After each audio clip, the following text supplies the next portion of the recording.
Is 30 seconds enough to get me into heaven? By Nawzat Shamdīn. For some time now, I have been content with silently observing the world around me. It would be inaccurate to call it a warrior rested, more like the laziness of a cat in the autumn of its life. At times it feels even worse. I see myself as a hammer that did what it was meant to do, only to be discarded into a box of forgotten tools to endure a long retirement. I don't know how the insistent missionaries of Jehovah's Witnesses discovered my solitude. I barely part the curtains on the rare sunny days in Norway's far corner of the world where I fled. It was a rainy autumn morning when they first attempted to bring me, in their words, from darkness into light. The doorbell rang. I ignored it. 30 seconds later, it rang again. I dismissed it with a wave of my hand, as if brushing away a fly, and returned to reading The Carpenter's Pencil by Manuel Rivas, sunken deep in my leather armchair. After another 30 seconds, it rang a third time. In Mosul, my hometown in northern Iraq, your door may be knocked at any hour. By a cousin arriving unannounced for a multi-day visit, a shy neighbor needing a tomato or a pinch of salt, a boy retrieving his pigeon from your rooftop, a beggar reciting rehearsed prayers for a few diners or something to eat, or a woman inquiring if you have a daughter of marriageable age for her newly employed son. That happens in Mosul, 2,972 kilometers from my home in Norway. Here, you can't even visit a sick neighbor without an appointment. The trio standing in the rain outside my door knew that well, yet granted themselves an exception. Don't be clever and assume ignoring the bell will fool them into thinking you re not home. Jehovah's Witnesses know you're inside. They ring and give you 30 seconds, just enough time, in their belief, to accept salvation. Perhaps they obtained details about me from someone at the commune, and plotted a strategy to capture my attention, and offer me, possibly, a final chance to know Jehovah. But before you entertain such madness, heed my warning. Opening your door to a clergyman is like inviting in a demon. By clergyman I mean anyone claiming to mediate between you and heaven for even a handful of good deeds. The door opened to 3 smiling faces. 2 men, one young, slender, and almost feminine in features. The other, tall and roughly myagond, a middle-aged woman who looked visibly anxious. All 3 were draped in black with rain covers on their heads. Clearly, they were prepared for 3 possible age categories. Upon seeing my sullen face and disinterested eyes, they slipped into rehearsed formation. The tall man, stepping forward, nervously pulled several booklets from a small bag tucked beneath his black poncho and extended them past the threshold to shield them from the rain. "Do you know the Bible?" he asked softly. I took my time. The mischievous part of me delighted in seeing the 3 of them drenched, wanting to leave them there for hours as punishment for disturbing me. At last I replied vaguely, "Yes, I know it," which probably sounded more like, "And what of it?" He shuffled the booklets like a poker dealer. "Which language do you read in?" he asked, trying to account for our height difference.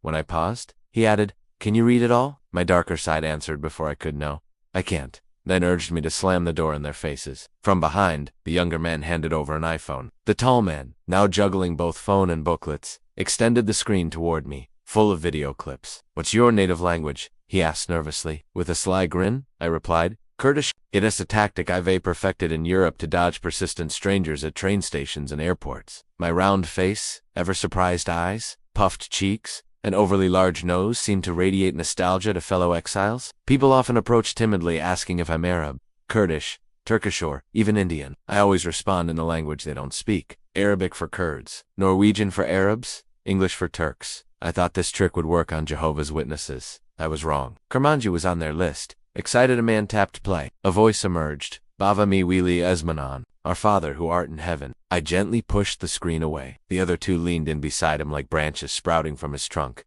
awaiting my reaction with strained smiles. "I'm not worth the effort," I finally said. I wanted them to know they were wasting their precious evangelical time. My beliefs shaped by trashy wood, not be unraveled by 3 pamphlets and an iPhone. I considered telling them about the people back home who were killed for their sect, their name, their faith, about the kidnappings, displacements, and stolen lives, all in the name of religion. Instead, I simply added, "I'm not important." "Every soul is important," the tall man began, but I interrupted. "How are you different from other faiths? Each claims to be the one true path, condemning all others to hell or at least denying them the scent of heaven." The young man coughed, then held his tongue. Perhaps the woman nudged him into silence. The tall man nodded and said, "God's will shall prevail." I corrected him, "You mean Jehovah's reign." Overpowered our words. I took one step back, clear enough. The conversation was over. They left in silence, single file. The woman glanced back twice, her face frozen in unease. I didn't celebrate. In truth, I had treated kind people unkindly. Removed the doorbell in the intrusion, and I was the uncivilized one. Still, my disdain wasn't only for the interruption. I had heard rumors how they exploit the vulnerability of refugees from war zones, where faith is a weapon. We arrive broken, questioning. Some are ripe for new beliefs offered in exchange for asylum or work. In December, they returned. I was shoveling snow when two men approached. Identical, plump, clean-shaven, like two potatoes plucked from a distant field and planted at my doorstep. "Good morning," one stammered. "So at least one rumor about you is true," I said, flinging snow. They looked puzzled. "Aren't you Jehovah's Witnesses?" They shook their heads. "They say you don't give up easily, unless clearly told not to return. Our goal is that you find truth and salvation," said one, like a salesman. I asked, half distracted, dozing tea. "Being led to truth make us no different from the billions who already found their truths each?" One pulled out more pamphlets. "You read Kermanji?" he asked. "I speak it, not read it," I replied. He looked shocked. I raised my voice. "Scaring the crow? You go door to door preaching salvation but forbid blood transfusions and let people die."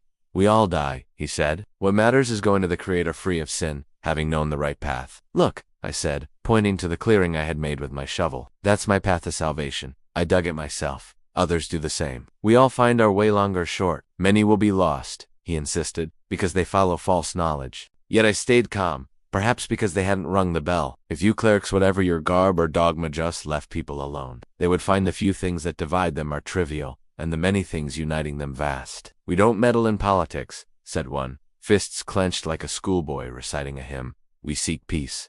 He handed me the booklets. I took them, uninterested, only to end the encounter and return to clearing my snowy path. As they walked away, I couldn't resist yelling after them, "Don T. Worrier." Then I added, childishly, "I'm never opening the door again to any man in black holding booklets and an iPhone." Was that clear enough? I thought I had said no more Jehovah's Witnesses at my door, but they, in their sincerity, like all who call themselves God's people, took my words literally. No man in black. So, the next Friday at 10 sharp, the bell rang. 30 seconds later, again, two elegant elderly women stood there dressed like patrons at an opera. The silver-haired one was about to ring a third time when I opened the door, muttering curses. They greeted me in unison. One asked directly, "Do you know the Bible?" The other offered booklets, her eyelids fluttering, as if like, "Why waste your time on me?" I asked, grabbing the booklets. "I believe in God, maybe, not your way, but I believe. Isn't that enough? There are people out there worshipping stones or nothing at all." "What language do you read in?" asked the first. When I hesitated, she repeated, "Can you read?" My inner voice answered, "No,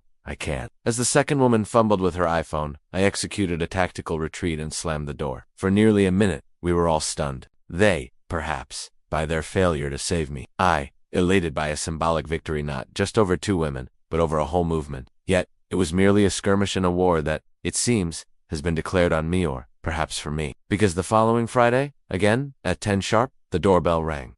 3 times, 30 seconds apart.